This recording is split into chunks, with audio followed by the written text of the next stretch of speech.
अस्सलाम वालेकुम नाज़रीन, मैं हूं आतिफ बिलाल। आप देख रहे हैं मेरा यूट्यूब चैनल स्मार्ट फार्मिंग में एक नई वीडियो के साथ आप लोगों के हाजिर खिदमत हुआ। आज का टॉपिक है गर्मियों में बकरियों का शेड किस तरह का होना चाहिए। ये चाहे गर्मियों में लगा लें या सर्दियों में लगा लें, मतलब अगर देखा जाए तो प्रॉपर बकरी का शेड किस तरह का होना चाहिए, उस पर आज मुकम्मल जो तफसीली वीडियो हमारी।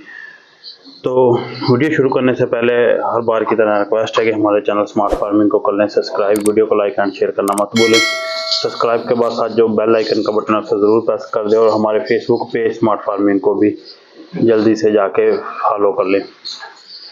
और टिकटॉक आईडी हमारी गोल्ड सिटी गोट फार्म से के नाम से है, जिस पे हमारे जानवरों की मुख्तलिफ वीडियो जो अपलोड होती रहती हैं, उसे देखने के लिए हमें टिकटॉक पे भी आप फॉलो कर सकते हैं स्मार्ट फार्मिंग के नाम से। तो बाकी किसी भी दोस्त को छोटे बच्चे चाहिए तो वो हमारे साथ रब्ता कर सकता है, जिसमें मेल और फीमेल की क्वालिटी हमारे पास मौजूद है। तो आए अब बढ़ते हैं अपने टॉपिक की तरफ। टॉपिक है कि बकरियों का शेड किस तरह का होना चाहिए। इस वक्त मैं अपने बकरियों के शेड में मौजूद हूँ। तो ये जी हमारी शेड है जिसमें हमारे जानवर होते हैं। एक पार्ट ये है और एक हिस्से है गया जिसमें हमारे कुर्बानी के सीज़न के बकरे हैं। वो सामने आप जाली से देख भी सकते हैं। तो अगर आपको कैमरा दिखा सके वो सामने देखें। जिस शेड में मैं खड़ा हूँ, इस शेड में और शेड में कुछ फ़र्क है तो मैं आप लोगों के साथ शेयर करूँगा। इस शेड में मैं इस वक्त पंखे बंद करके बिल्कुल खड़ा हूँ, तो बहुत मतलब अच्छा माहौल है, महसूस हो रहा है कि गर्मी वगैरह नहीं है। उस शेड में जब बकरों वाले शेड में जाते हैं तो हमें पंखों की ज़रूरत पड़ती है। तो बढ़ते हैं अपने टॉपिक की तरफ। टॉपिक हमारा दरअसल ये है कि शेड जो हमारा ना वो मुकम्मल हवादार होना चाहिए। ये ना हो कि एक साइड से, ये देखें सामने हमारे दरवाजे ओपन है, दूसरी साइड से बंद है। उसकी मिसाल ये फ़िलहाल तो हमने बारिशें आ रही थी उस वजह से ये बंद किया हुआ, बारिशें ना आ रही थी तो पिछली साइड से हमने ये देखे हवा का जो है ना वो रखा हुआ, यहाँ से हवा क्रॉस होती है। फिलहाल तो हमारी साइड से भी हवा का हमने ये क्रॉस रखा हुआ था और ये साइड बंद हो गई, हमारे वहाँ साइड पे स्टोर वगैरह बन गए। तो आपका शेड जो है ना वो हवादार होना चाहिए, जिसमें चारों तरफ से हवा की क्रॉसिंग जो होती है ना, मतलब चारों डायरेक्शन से इसमें हवा क्रॉस होती रहे। दूसरी जो इसकी डायरेक्शन आपने रखनी है वो मशरक़ से मगरब की तरफ रखनी है। कुछ दोस्तों को मशरक़ मगरब की समझ नहीं आई। देखिए हमारे सूरज सुबह के टाइम इस साइड से निकलता है और इस साइड पे जाके गरूब होता है। इस साइड, जिस साइड से सूरज निकले उस साइड से आपकी मतलब हवा शेड का मुँह होना चाहिए और दूसरी साइड पे बैक होनी चाहिए।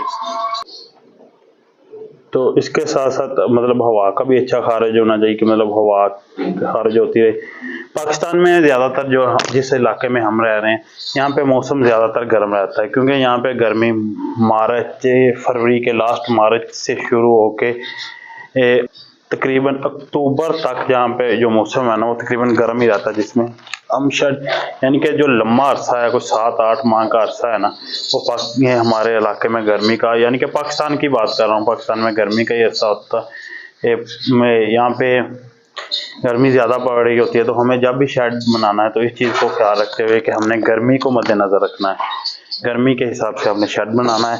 सर्दियों में इसका कोई ख़ास मसला नहीं होता। सर्दियों में आप किसी भी साइड से ना शेड को कवर कर सकते हैं। जैसे हमारे पास ये सामने हम तरपाल वगैरह लगा देते हैं और ये शेड कवर हो जाता है, सर्दियों में अच्छा खासा ये गर्म शेड बन जाता है।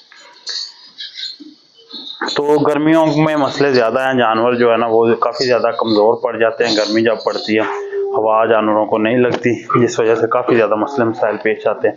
पंखे हमने लगाए हैं, जब ज़रूरत होती है फिर चलाते हैं, लेकिन आम रूटीन में हमें यहाँ पंखों की ज़रूरत नहीं पड़ती। बकरों वाला जो बाड़ा है वहाँ पे हम अक्सर ही हमें पंखे चलाने पड़ते हैं, क्योंकि वो जो हमारा शेड है ना उसमें हवा का खारिज जो है वो कम है। लेकिन अब जो इस वक्त चल रहा है, जैसे कि मुख्तलिफ जिस तरह मतलब दिया जाता शेड बनाए जाते हैं, उनमें एक चीज़ का ख्याल रखा जाता है, वो चारों तरफ से ओपन होते हैं शेड, चारों तरफ से हवा क्रॉस होती है। जो जदीद मतलब शेड आ रहे हैं, कोशिश करें कि अगर आप नए फार्मर हैं तो उस तरह का शेड बनाएं जिससे चारों तरफ से हवा का क्रॉस हो, एक अच्छा और बड़ा शेड हो। तो अगर आपने नया शेड बनाना है तो चारों तरफ से हवादार और सर्दियों में से अच्छी तरह कवर कर लें। ये आज छोटी सी वीडियो थी जिसमें मैं आपको बताना था कि सर्दी को हम कवर कर सकते हैं, गर्मी को जो है ना कवर करना थोड़ा सा मुश्किल हो जाता है। तो हमेशा गर्मियों को मद्देनज़र रखते हुए आपने शेड की डिज़ाइनिंग करनी है। तो ये छोटी सी वीडियो ये है, सामने आप हमारा शेड देख सकते हैं। तो मुझे दीजिए इजाज़त, अल्लाह हाफिज़, मिलेंगे नेक्स्ट वीडियो में।